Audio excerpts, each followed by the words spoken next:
Assalamualaikum warahmatullahi wabarakatuh. Bagaimana kabarnya hari ini? Semoga tetap semangat ya. Hari ini kita belajar bahasa Sunda, Mikawano, usum-usuman pertemuan yang kedua.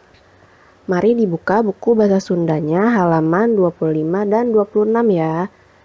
Nah, anak-anak sebelum mulai belajar kita berdoa dulu ya. Bismillahirrohmanirrohim. Mikawaruh tanda tanya. Kalimat tanya selalu mengandung kata tanya. Nah, dalam bahasa Sunda, kata tanyanya bisa seperti naon, saha, sabaraha, mana, di mana, kamana, timana, jeung iraha. Dan pada kalimat tanya selalu terdapat tanda tanya. Perhatikan contoh berikut. Saha jenenganana guru kelas 3 teh? Nah, pada kalimat ini belum lengkap karena belum mengandung tanda tanya. Nah, jawabannya saha jenenganana guru kelas 3 teh? Nah, jawabannya ditambahkan tanda tanya. Selanjutnya anak-anak, pigawe kawas contoh. Nah, kerjakan seperti contoh. Di mana sekolah Burhan teh? Nomor 1. Nah, yang nomor 2, kalau sabaraha ayeuna lanceuk Faiz teh? Nomor 3, ari ieu buku saha? Nah, dari 3 kalimat di atas tadi, kalimat tersebut belum lengkap. Nah, bagaimana melengkapi kalimat tersebut? Jawabannya nomor 1, di mana sekolah Burhan teh? Ditambahkan tanda tanya di belakang kalimat. Kelas sabaraha ayeuna lanceuk Faiz teh? Ditambahkan tanda tanya di belakang kalimat. Ari ieu buku saha? Nah, di belakang kalimat ditambahkan tanda tanya. Nomor 4 sampai dengan 10 dikerjakan seperti contoh ya. Mika nyaho istilah usum-usuman. Selain 2 musim yang pernah kita pelajari, yaitu musim hujan atau usum ngiji dan musim kemarau atau usum halodo, terdapat banyak musim lainnya di Indonesia.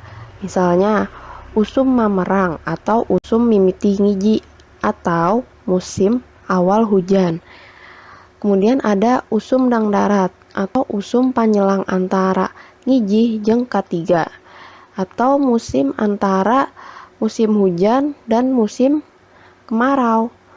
Kemudian ada usum paceklik atau usum kurang daheureun, di mana di usum paceklik ini hasil panen berkurang. Kemudian ada usum panyambut atau usum ngagarap sawah. Nah, perhatikan contoh berikut. Usum ngiji atau usum hujan.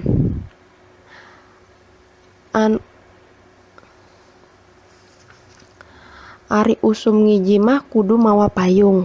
Nah, kita buat kalimatnya sesuai dengan contoh ya. Kemudian pigawe kawas contoh. Nomor 1, usum K3 sama dengan usum halodo. Yang kedua, usum mamerang sama dengan usum mimiti ngiji. Buatlah kalimatnya sesuai dengan contoh. Usum K3 atau usum halodo. Ari usum halodo mah di imah kuring hese cai. Kalau musim kemarau mah di rumah saya kurang cai. Nah, yang nomor 2, usum mamerang atau usum mimiti hiji.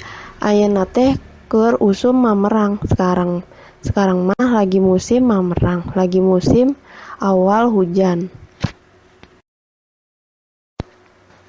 Ngalarapkeun kecap saharti atau sinonim. Kecap saharti atau sinonim nyaeta kecap nu hartina sama nu sajena. Kata searti atau sinonim yaitu kata yang artinya sama dengan yang lainnya.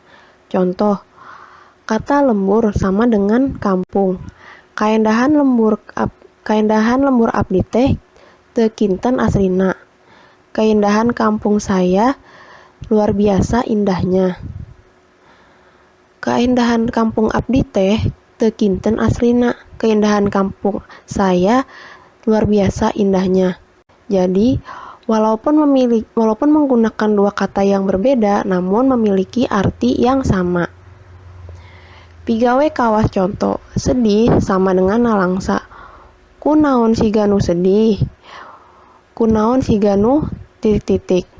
Nomor 2. Ketir sama dengan watir nu sieun. Mata ketir nempo nu karungan, matak titik-titik nempo nu kaurungan.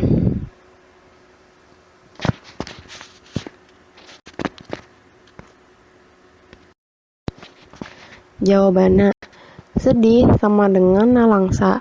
Kunaon si ganu sedih? Kunaon si ganu nalangsa? Ketir, watir nu sieun. Matak ketir nempo nu kaurungan, matak watir nu sieun nempo nu kaurungan. Jadi, walaupun menggunakan dua kata yang berbeda, namun artinya sama. Silakan nanti diteruskan, dikerjakan nomor 3 sampai dengan nomor 10 di buku bahasa Sundanya masing-masing. Sekian pelajaran bahasa Sunda hari ini. Terima kasih. Sampai jumpa lagi. Wassalamualaikum warahmatullahi wabarakatuh.